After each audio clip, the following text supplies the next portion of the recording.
বঙ্গবন্ধুকে নিয়ে কোনো প্রশ্ন তোলা যাবে না, এমন মন্তব্যের পর বিএনপি কর্মীদের তোপের মুখে পড়েন ঐক্যফ্রন্টের শীর্ষ নেতা ডক্টর কামাল হোসেন।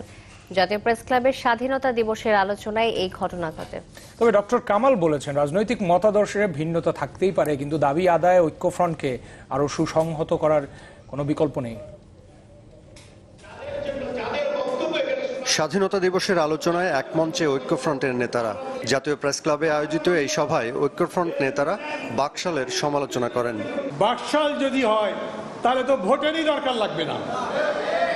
বাকশাল এমন একটা ব্যবস্থা, তাতে যিনি দেশের রাষ্ট্রপতি তিনি সংবিধান অনুযায়ী আজীবন দেশের রাষ্ট্রপতি। আওয়ামী লীগ বাকশাল কইরা জনগণ থেকে শেখ মুজিবকে বিচ্ছিন্ন করে দিয়েছে।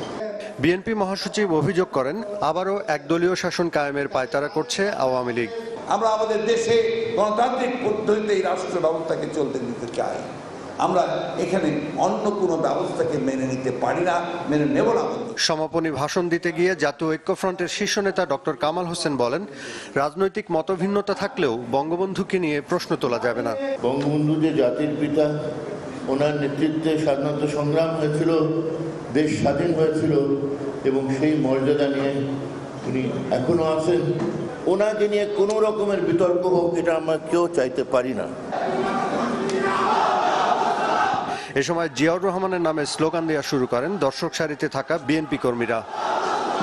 গণফোরামের সাধারণ সম্পাদক মোস্তফা মহসিন মন্টু কানে কানে কিছু বলতে গেলে ক্ষেপে যান ডক্টর কামাল। কোনো কিছু বলবো না, আমি যা বলেছি এইটাই বলবো, আমি ওটাই বলবো না। আমাকে আপনার কানে কানে কেন কিছু বলার চেষ্টা করছে।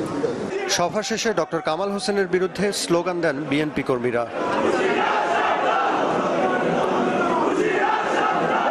G M Mustafizul Alam, channel 24, Dhaka.